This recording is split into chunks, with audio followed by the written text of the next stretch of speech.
So we have determined, okay, all are ready. So now determine the current in each branch of the network by the help of Kirchhoff's law. नहीं बोलेगा तो भाई हमारे syllabus का part है Kirchhoff's law class 12th का, ठीक है। तो हमें हर एक ब्रांच में करंट निकालनी है ना बच्चों। कितने ब्रांचेस हैं यहाँ पर? 1 2 3। भाई ब्रांचेस क्या करती हैं? दो जंक्शन को आपस में मिलाती हैं। कितने जंक्शन हैं?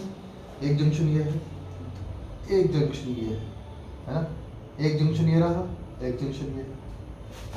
भाई जंक्शन क्या होता है? जहाँ पर दो से ज़्यादा कंडक्टर्स आपस में मिले होते हैं, मतलब जहाँ पे तीन से ज़्यादा रास्ते होते हैं। देखो ये रास्ते हैं, एक रास्ता ये रहा, एक रास्ता ये रहा, एक रास्ता ये रहा। तो ये क्या हुआ? ये जंक्शन हुआ, ये एक जंक्शन है, ये एक जंक्शन है, ये एक जंक्शन है ना। तो दो जंक्शंस को मिलाने का काम कौन करता है? ब्रांच करता है, ठीक है। अच्छा, तो कितनी ब्रांचेस हुई? 1 ब्रांच, 2 ब्रांच, 3 ब्रांच, 4 5 और एक 6, है ना, ठीक। अब हमें किरचॉफ्स लॉ की हेल्प से हर ब्रांच में करंट निकालनी है। तो याद करो, सबसे पहले कौन सा लॉ अप्लाई करेंगे हम? Kirchhoff current law. Kirchhoff current law के देखो, हमें हर ब्रांच में करंट निकालनी है, तो करंट निकालने के लिए पहले हमें करंट माननी पड़ेगी कि हर ब्रांच में करंट कितनी कितनी है। करंट मानने के लिए हमें किरचॉफ्स करंट लॉ अप्लाई करना पड़ता है, केसीएल। अब केसीएल हम कैसे अप्लाई करें? तो सबसे पहले मैंने आपसे बताया था, हम सबसे पहले उस ब्रांच में आते हैं जिस ब्रांच में सेल्स लगे होते हैं, सेल। और तुम बोलोगे दो सेल लगे हुए हैं यहाँ पे 2 ब्रांचेस में, तो पहले उस ब्रांच में आओ जिसमें सबसे बड़ा सेल लगा है, उसी में सबसे पहले करंट मानो, क्योंकि हमें मालूम नहीं है कितनी करंट फ्लो हो रही है। तो मैंने माना कि ब्रांच एसी में करंट जो फ्लो हो रही है वो I1 फ्लो हो रही है, तो वो सेल 10 वोल्ट से कितनी करंट निकल रही है? I1। तो भाई मैंने आपको ये बताया था, एक ही ब्रांच में कितनी करंट रहती है? सिर्फ एक ही करंट रहती है, तो यहाँ भी क्या रहेगी? I1, पूरे में I1 रहेगी।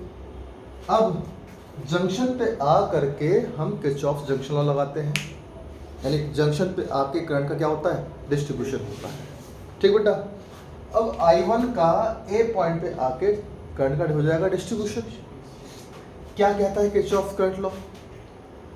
करंट आने वाली का सम बराबर जाने वाली, उसी जंक्शन से करंट जाने वाली का सम, है ना। तो ये तो आने वाली है, और ऐसा हो नहीं सकता कि सारी करंट आने वाली हो, कुछ ना कुछ करंट तो कोई ना एक तो करंट जाने वाली होगी।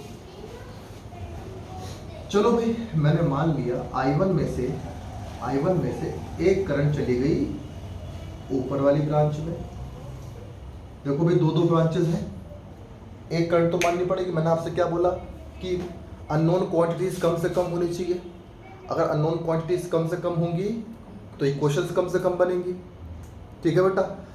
तो लेकिन अब 2 ब्रांचेस आ गई, एक करंट तो माननी पड़ेगी। मैंने माना ब्रांच AB में कौन सी करंट फ्लो गई? I2 चली गई, ठीक है। I1 में से I2 निकल गई, किसमें? ब्रांच AB में चली गई। तो जब I1 में से I2 चली गई तो इस वाले ब्रांच में कितनी करंट बची? I1 माइनस I2 बची। पूरी ब्रांच में I1 माइनस I2 रहेगी, इस पूरी ब्रांच में I2 करंट रहेगी। क्या ये बात सबको समझ आ गया? चलो I2 को ट्रेस करते हैं, क्योंकि I1 माइनस I2 ऑलरेडी बड़ी सी लग रही है। इसको डिस्ट्रीब्यूट ना करके पहले इसको देख लो। मतलब हम कौन सी करंट से ज़्यादा डिस्ट्रीब्यूशन करें? जिसमें सब्ट्रैक्शन एडिशन कम से कम हो।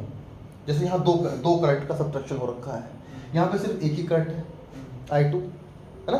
तो इसको डिस्ट्रीब्यूट करो। अब इसको डिस्ट्रीब्यूट करो तो ये और बड़ी सी हो जाएगी, क्लियर। तो I2 को डिस्ट्रीब्यूट कर लो। क्या ऐसा ज़रूरी है I2 को ही डिस्ट्रीब्यूट? नहीं, वो आप इसको भी कर सकते हो, लेकिन अगर आप तो अपने आप पे विश्वास करते हो, गलतियाँ ना हो, तो भाई मिस्टेक्स कम से कम करनी है। तो आप ये ध्यान रखो कि साइज ऑफ करंट, है ना, जैसे ये आप I1 माइनस I2 इसमें और ऐड कर दो, बड़ी बड़ी करंट दिखने लगे हम लोगों को, तो वो चीज़ सही नहीं है, इससे मिस्टेक्स होने के चांसेस होते हैं।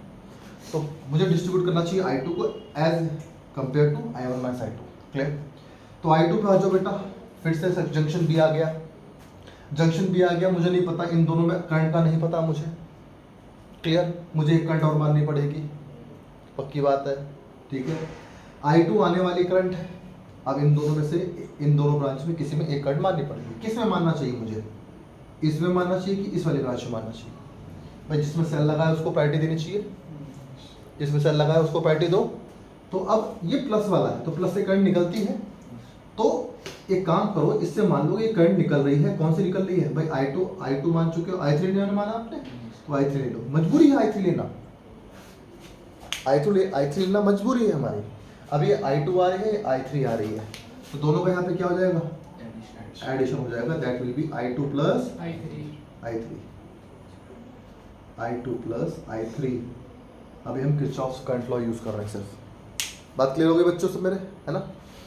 अब ये I2 प्लस I3 आ रही है, इस पूरी ब्रांच में I2 प्लस I3 रहेगी, यहां तक I2 प्लस I3। आगे जाके जंक्शन आ गया, फिर से करंट का डिस्ट्रीब्यूशन होगा, I2 प्लस I3 में से I1 निकल गई। क्या बोलता है किरचॉफ्स करंट लॉ? किस आने वाली करंट का सम बराबर जाने वाली करंट का। तो I2 प्लस I3 में से I1 निकल गई, तो I1 निकल गई तो क्या बची? I2 plus I3 minus I1 निकल जाना मतलब माइनस हो जाना। अब आप देखो इस पूरी ब्रांच में कितनी करंट है? I3। जब लास्ट वाला बच्चे तुम्हारा, लास्ट वाली देखो यहाँ पे देखो, ये करंट आ रही है I2 plus I3 minus I1। अब इनको ऐड करके देखो क्या I3 आ रही है, करके देखो, यहाँ पे किरचॉफ लॉ लगा के देखो, यहाँ से I2 plus I3 minus I1 दोनों आने वाली है ना, प्लस I1 माइनस I2, क्या बराबर I3 क्या आ रहा है? देखो I1 से I1 कैंसिल हो गया, I2 से I3 बच गया, नहीं बच गया? तो अगर ऐसा आता है लास्ट में आने वाली करंट का सम बराबर जाने वाली करंट के हो जाता है अगर तुम्हारा, तो यानी आपने करंट का डिस्ट्रीब्यूशन बिल्कुल सही किया है, कोई इसमें मिस्टेक नहीं है। बात सबको समझ में आ गया? ठीक है, तो करंट का डिस्ट्रीब्यूशन सबको क्लियर हो गया। ठीक, अब करंट का डिस्ट्रीब्यूशन होने के बाद we have applied Kirchhoff's current law. Now it's time to find out the value of I1 and I2। तो करंट की वैल्यू निकालने के लिए हमें यूज करना पड़ता है लूप लॉ। लूप लॉ क्या होता है? Kirchhoff's voltage law. तो we have to apply KVL। चलो KVL अप्लाई करते हैं, है ना? कितनी करंट है? 3 करंट अननोन मानी हमने, I1 I2 I3, 3 unknown current है। तो जितनी अननोन करंट है उतनी हमें इक्वेशंस बनानी पड़ेगी। आपने जितनी अननोन करंट मैथमेटिक्स से पढ़ा हुआ है, जितनी अननोन वैल्यूज उतनी इक्वेशंस। कितनी अननोन करंट मानी मैंने?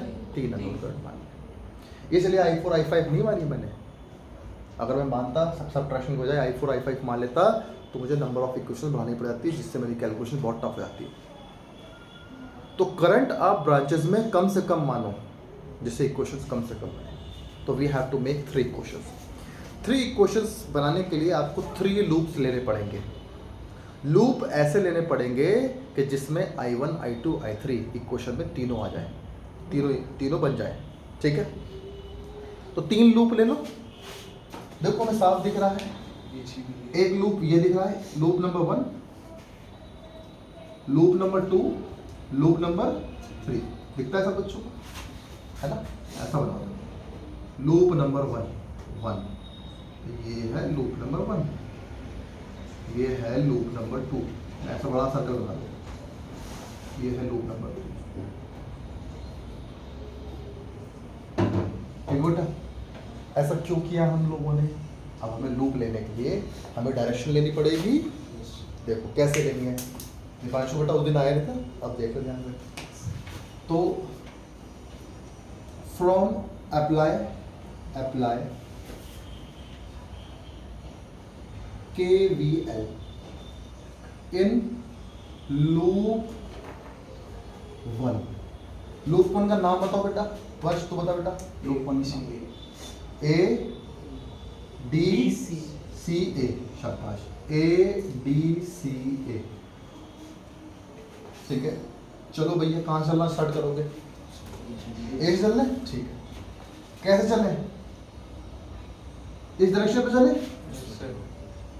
जरूरी है इस डायरेक्शन में? नहीं, आप ऐसे चल सकते हो, आपकी मर्जी। ठीक है, मैं चल रहा हूँ, क्या चल रहा हूँ? ऐसे कहने का मतलब क्या है कि मैं ए से डी जाऊंगा, डी से सी जाऊंगा, ए पे वापस आऊँ, ए डी सी ए। जहाँ मान लिया एक बार, बस फिक्स कर लिया, आपको रिवर्स नहीं चलना है। ठीक है, इसका ध्यान रखना है। तो चलो पहले ए से डी चलो। तो ए से डी चला क्योंकि आपको पहले ही बताया था किरचॉफ वोल्टेज लॉ क्या बोलता है, पहले सीख चुके हो। किरचॉफ वोल्टेज लॉ बोलता है the sum of all the voltages across a loop is equals to 0। बात क्लियर हो गई? ठीक है, तो सारे वोल्टेजेस, कितने वोल्टेजेस होंगे? जितने एलिमेंट्स लगे हों किसी लूप में। किसी इस लूप में कितने एलिमेंट्स लगे हैं? 1 2 3 4 एलिमेंट्स लगे, 3, जिसमें 3 रेजिस्टेंस है और एक सेल लगा हुआ है। ठीक है, तो अब एक काम, हमें रेजिस्टेंस में कितना पोटेंशियल होता है? V बराबर IR। सेल में कितना पोटेंशियल होता है? उसका EMF। तो चलो अब लूप लॉ लगाओ पहले। तो हम चलते हैं A से D की तरफ। चलिए A से D की तरफ। हमारी डायरेक्शन क्या है? इस तरफ जाने की। करंट डायरेक्शन क्या है? तो मेरे चलने की डायरेक्शन और करंट डायरेक्शन सेम है, तो क्या लोगे? Positive. V is equal to IR लगाओगे ना। I क्या है? I1 minus I2। R कितना है? 4। ठीक है बेटा, पहले यहाँ चलना स्टार्ट करो। तुम चलते हो जिस तरफ, अगर तुम्हारी डायरेक्शन की तरफ करंट डायरेक्शन है तो प्लस लोगे। 4 ओम आ गया, IR लगा दिया आपने, V is equal to IR। ठीक है ना? देखो V1 sorry IR plus IR1 जो भी है, कितने वोल्टेज है हमारे पर? एक सेल का EMF। 3 हमारे पास रेजिस्टेंस है और एक सेल का EMF है, तब बराबर 0 होगा। लेकिन चलो ऐसा नहीं करना हम लोगों को। अब ये हो गया अपना। अब आ जाओ इस वाली ब्रांच में हमने कर लिया, पोटेंशियल निकाल लिया हमने। चलो अब आ जाओ डी से सी की तरफ। डी से सी की तरफ चलो, मुझे प्लस लगाना चाहिए माइनस लगाना चाहिए? माइनस। क्यों लगाऊं भाई माइनस? तुम्हारे चलने की करंट अपोजिट डायरेक्शन पे है, तो माइनस कर दिया मैंने। अच्छा, कितनी करंट है? V is equal to IR लगाओ। कितनी करंट है? I2 plus I3 minus I1। Resistance कितना है? 2। तो V is equal to IR, V is equal to IR। देखो कभी भी किसी चीज़ का सम बराबर 0 नहीं हो सकता, डेफिनेटली कोई ना कोई में माइनस भी होगा, तो ये माइनस है। ठीक है, चलो हो गया, इस वाली ब्रांच का काम हो गया। अब अगली ब्रांच में चलो, C से A की तरफ। इसमें 2 एलिमेंट लगे, तो प्लस लगाओ माइनस लगाओ?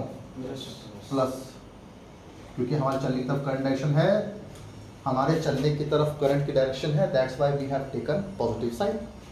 Now V is equal to IR, resistance देखना है तो V is equal to IR लगाना है। तो क्या लिखो बेटा? I1 into 1, I1 into 1। अब आगे चलो, अब बताओ मुझे क्या करना चाहिए? सेल आ गया। सेल का कौन सा टर्मिनल आपके सामने आया? पहले माइनस का आया, क्योंकि आप C से जा रहे थे। तो सेल का नेगेटिव टर्मिनल आपके सामने आया है, तो आप माइनस लगाओ इसको। अगर आप इधर से चल रहे होते तो सेल का प्लस टर्मिनल आता आपके सामने, तो आप प्लस लगाते। तो ये माइनस का 10 बराबर 0। आपकी बुक में इसका उल्टा दे रखा है, कोई प्रॉब्लम नहीं है, हम चल रहे हैं इस तरफ। ठीक है भाई, ऐसा होता है कुछ बुक्स में देखते हैं भाई आप चल रहे हो इधर की तरफ, ठीक है, आपने माइनस लिया, जबकि EMF होता है माइनस से प्लस की तरफ। तो आप बोलोगे कि आप तो EMF के डायरेक्शन पे चल रहे हो, तो आपको तो प्लस लेना चाहिए। लेकिन यहाँ मैंने माइनस अगर EMF ले लिया है, तो बाकी सबको तो दूसरे साइड का ले लिया मैंने। अगर तुम इसको प्लस करोगे तो बाकी सब क्या होंगे? माइनस और प्लस। लेकिन मुझे ये सिस्टम बिल्कुल ठीक लगा। ठीक है बेटा, ये चीज़ समझ में आती है आप लोगों को? तो करंट की डायरेक्शन चलोगे तो प्लस का लोगे, करंट की अपोजिशन पे लोगे तो माइनस का लोगे, और सेल का जो पहला टर्मिनल आपके सामने आएगा वही नेगेटिव का या पॉजिटिव का। ठीक है बेटा, गलती का कोई चांस नहीं बैठेगा। ये क्वेश्चन नंबर, पहले इसको सॉल्व कर लो थोड़ा सा। सॉल्व कैसे करोगे, अंदर मल्टीप्लाई कर दो, 4i1 माइनस 4 माइनस, अभी माइनस है तो अंदर मल्टीप्लाई करो, 2i2 minus 2i3 plus 2i plus i1 minus 10 बराबर 0। अब देखो सॉल्व करके क्या क्या है, ये i1 है, ये i1 है, ये i1 है, तो कितने हो गए, 4 2 6 और 1 7 7i1। ध्यान देखते हैं बेटा, कोई गलती हो सकती है बहुत। ये i2 है, ये i2 है, माइनस का 6 तो माइनस का 6 i2 i3 अकेला है, माइनस का 2 i3 10 को घटेगा। अब आ गई क्वेश्चन नंबर 1, बात समझ में आया? तो अब लूप नंबर 2 पे आ जाओ। 3 इक्वेशन आनी है क्योंकि 3 अननोन क्वांटिटीज हैं, 3 इक्वेशन आनी है। फ्रॉम लूप 2, फ्रॉम लूप 2, क्या नाम है लूप 2 का, क्या ले बेटा, A B C A, A B C ए ले लो, ए बी सी ए ले लिया बेटा। चलो अब आप बताओ मुझे करके, बताओ बेटा, कलश बता बेटा मुझे, ऐसे चलेगा तो ऐसे,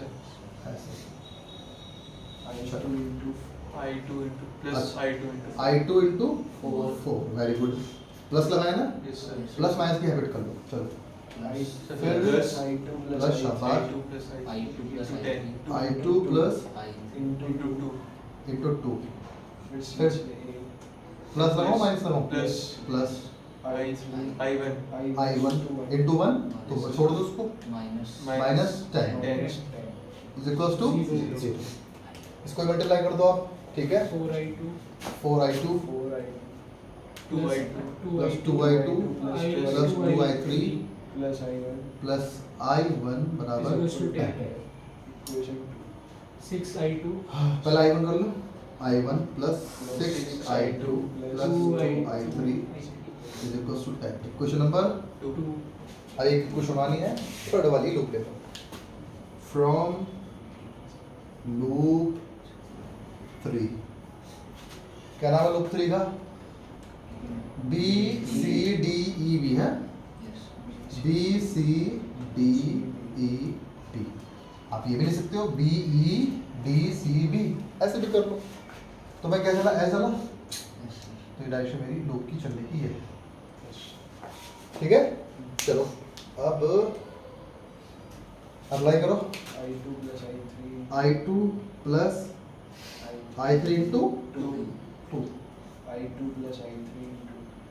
फिर plus i2 plus i3 minus i1 minus i1 into 2 plus i3 है, माइनस कितने एलिमेंट है, 1 2 3 तो है, 3 तो एलिमेंट है, क्या लिखूं, माइनस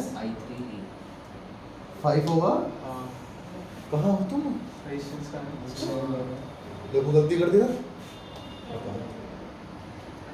तभी कह रहा हूँ बड़ा ध्यान चलना पड़ेगा। सर हमें ये वाला i3 में लेने के लिए डी के बाद जो है हाँ? ये i3, तो i3 है तो रेजिस्टेंस ढूंढो, सेल के लिए आपको करंट की जरूरत नहीं है, रेजिस्टेंस के लिए, क्योंकि v बराबर आई आर लगाओगे रेजिस्टेंस में, तो मैं सेल के लिए आपको करंट नहीं देखनी है, बस सेल के लिए तो आपको टर्मिनल देखना है, माइनस प्लस, पता लग गया, तो minus 5 is equals to 0। Solve कर लो इसको, 2i2 plus 2i3 minus 2i3 minus 2i1 minus 5 is equals to plus 0। होगा 2i3 कहाँ पे है, plus 2i3 अच्छा प्लस 2 सही है, ध्यान दे, वरना फिर लास्ट में करता था। i1 कहाँ है, ये रहा माइनस 2, चलो माइनस 2 i1 आगे रखा तो i1, i3 का i2 कहाँ है, 4 i 4 i plus 4i3 plus 4i3 equals to 5. Is equals to 5 question number 3 ठीक है बेटा। चलो अब इसको सॉल्व करना है, इन तीन इक्वेशन को सॉल्व करना आता है तुमको? Yes. कैसे सर करोगे? ये और प्लस हो जाएगा ना मैं कहाँ हो जाएगा और प्लस अच्छा ये i3 है. ये i3 है, शायद 3 कैसे कैसे करोगे? देख मान लो तुम्हारे पास 4 इक्वेशन हो जाए, या अभी चलो 3 इक्वेशन है, ठीक है? तो इन्हें सॉल्व करना है भाई, 4 हो 5 हो 10 इक्वेशन हो, जितनी ज़्यादा इक्वेशन होंगी सॉल्व करना थोड़ा सा मुश्किल तो है, लेकिन पहले इक्वेशन सॉल्व कैसे करना है बड़ा ध्यान से सुनो। ये 3 इक्वेशन देखिए आप लोगों ने, तीनों में i1 i2 i3 है, i1 i2 i3 है, i1 i2 i3 है।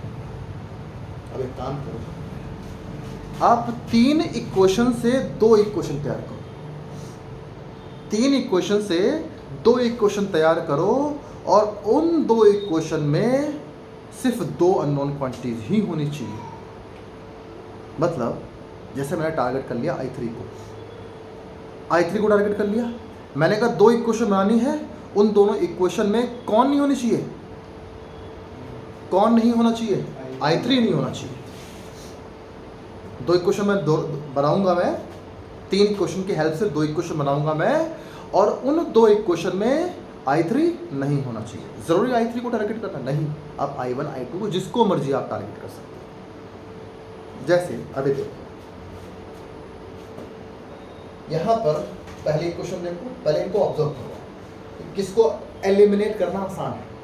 i3 को करना एलिमिनेट आसान है, i2 i3 या i1 को एलिमिनेट करना आसान है, किसको आसान है? ठीक है, तो देखो जरा i3 को करना एलिमिनेट आसान है, देखो यहाँ पर 2i3, यहाँ पर -2i3, तो इक्वेशन 1 और 2 को ऐड कर दूँ, यस सर तो इक्वेशन 1 और 2 को मैं ऐड कर देता हूँ। On adding equation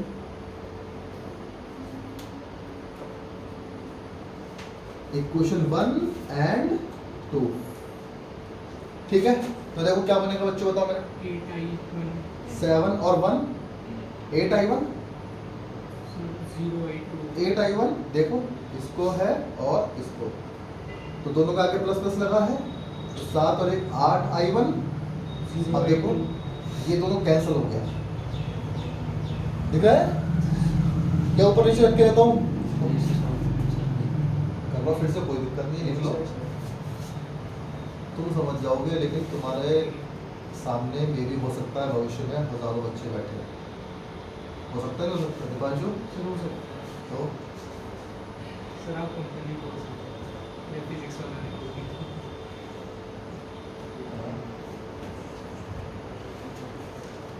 plus 2i3 बराबर 10 क्या करना है? इनको ऐड करना है, ऐड करना है, कैंसिल हुए, कैंसिल हुए, 7 और 1 8 8i1 इज इक्वल टू क्या आ गया? 20 i1 इज इक्वल टू क्या हो गया? 20/8 हो गया। 4 5 जा 20, 4 2 जा 8, तो i1 कितना आ गया? 2.5 एम्पियर।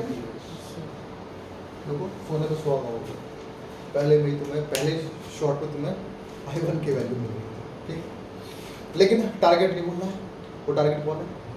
i3 को टारगेट किया था, i2 को टारगेट किया था, i3। अब आप देखो, अब अगली 2 इक्वेशन को, या तो इसको ले लो या फिर इसको ले लो। देखो i3 किसमें थोड़ा हैवी है, इन दोनों का i3 सेम है, देखो यहाँ पे 2i3 है, यहाँ पे 4i3। अब मैं पहली और तीसरी लूँ या दूसरी और तीसरी लूँ, बताओ तुम्हारे हिसाब से कौन सी होनी चाहिए? सेकेंड और थर्ड ले लूँ, ठीक, लेकिन तुम बोलोगे दोनों प्लस प्लस में है, तो कोई नहीं,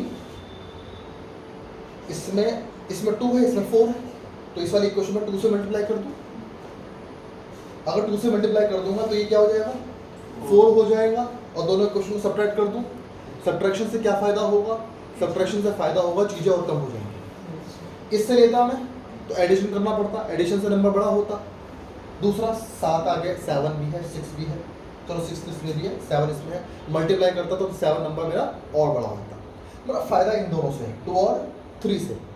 तो इक्वेशन ले लें 2 और 3, तो क्या करूँ, इक्वेशन 2 की मल्टीप्लाई मैं 2 से कर दूँ और उसको सब्ट्रैक्ट कर दूँ इक्वेशन 3 से, क्यों भाई?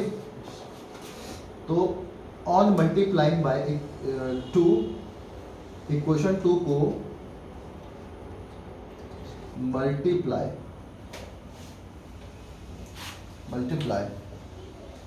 इक्वेशन 2 2 3 बाय 3 2 और सब्ट्रैक्ट कर दो, माइनस कर दो, किससे? 3 से इक्वेशन 3 से। भाई अगर इसको कर देंगे तो 4 टू 8 हो जाएगा, हमें तो दोनों को एक सेम करना है, यस ठीक है? तो अब बताओ इसकी मल्टीप्लाई करो 2 से, तो कितना आएगा? 2i1 12i2 प्लस 6 2 जा 12 i2 plus plus 4i3 4 i3 20 equals to 20। कोई दिक्कत तो नहीं? ये क्या लिखा है? 12 ना, प्लस 12। ओके, अब ले आओ इसको, थर्ड वाले को, -2 i1 प्लस का 4 i2 i2 प्लस का 4 i3 i3 is equals to 5 5। अब दोनों को सब्ट्रैक्ट कर दो, देखो नीचे आ रहा है, इसमें नीचे तक आ रहा है, सर बस है ना? चलो इसको सब्ट्रैक्ट करते हैं। सब्ट्रैक्ट करना है तो प्लस माइनस माइनस, ये दोनों कैंसिल हो गए, कैंसिल हो गए बेटा। तो क्या है अपना आंसर? इसको हटा देता हूँ, रख देता हूँ सारे पोर्शन।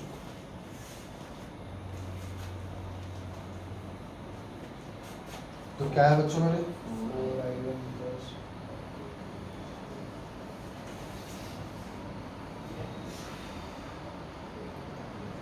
ये है 4 4i1 plus 8i1 plus 8 i2 i2 is equals to, यहाँ माइनस की क्या हमने?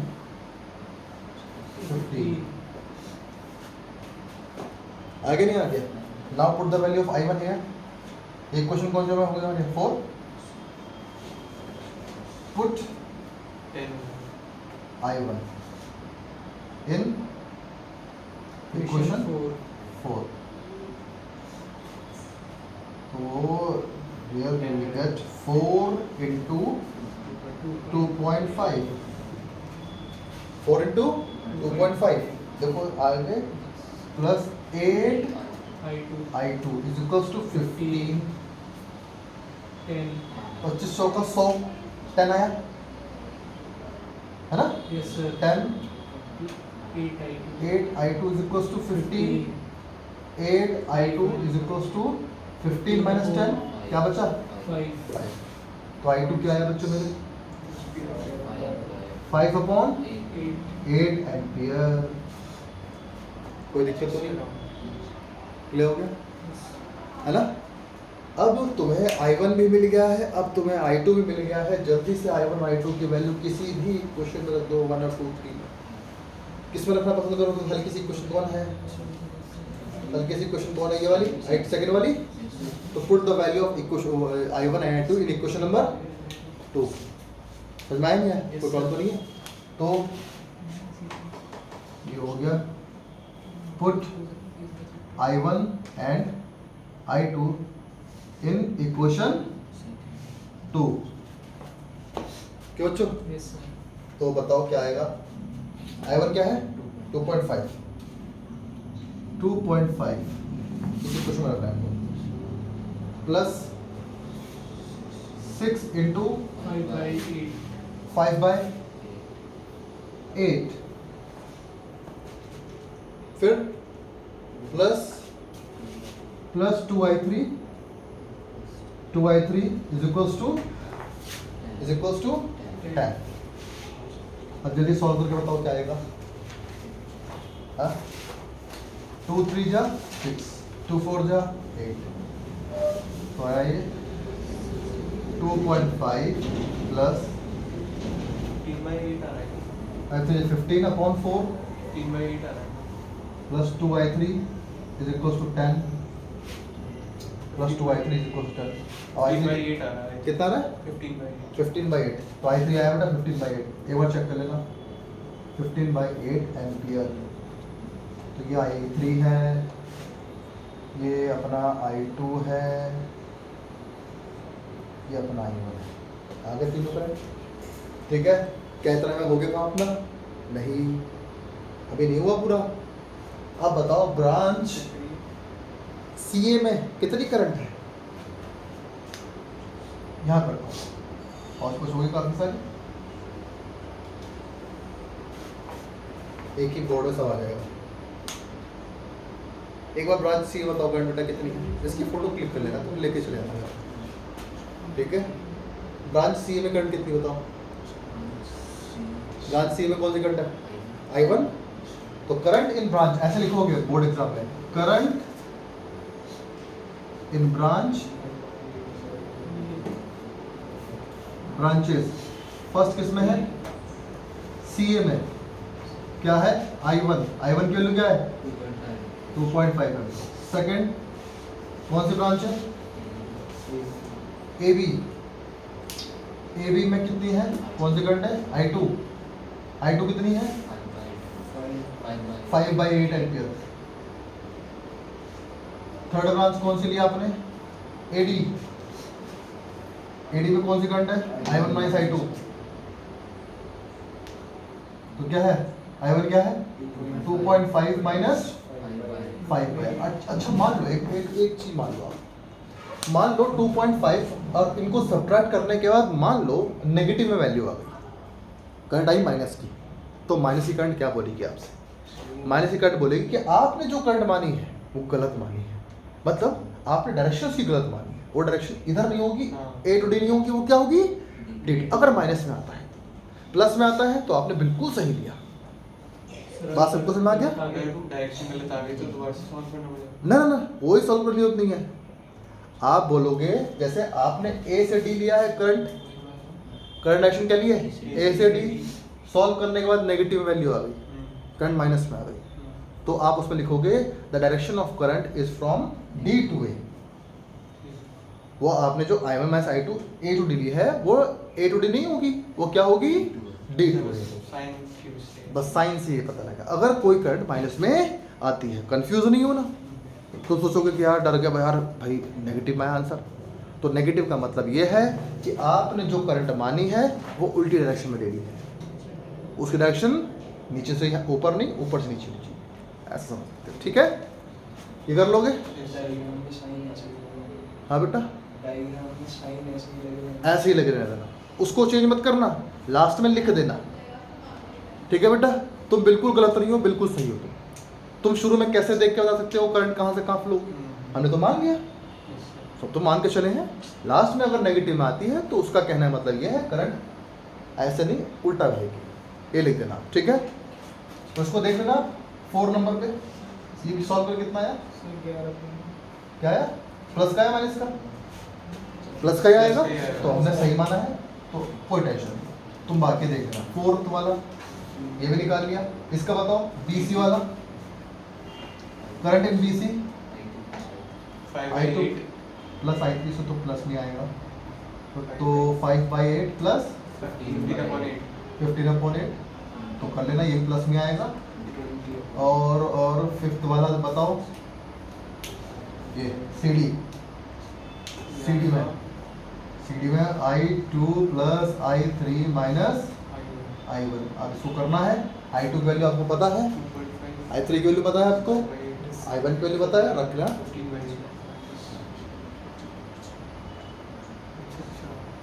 तो सॉल्व करके बताना ऐसे कितना आएगा करो और भाई ब्रांच DEB में पता ही है I3 है क्यों बेटा ब्रांच DEB में नाम लिख देना DEB है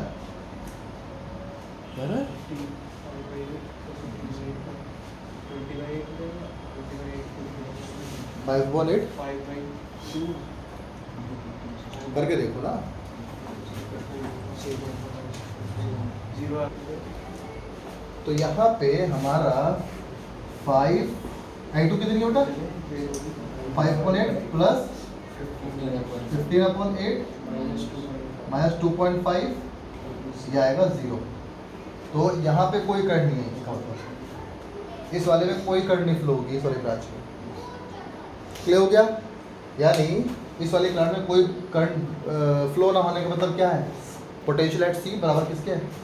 पोटेंशियल एट डी के। तभी तो करंट नहीं फ्लो हो रही है। बात क्लियर हो गया? और इस वाले ब्रांच में कितनी करंट है? करंट इन ब्रांच IDEB में कितनी करंट फ्लो हुई? Y3 है ना?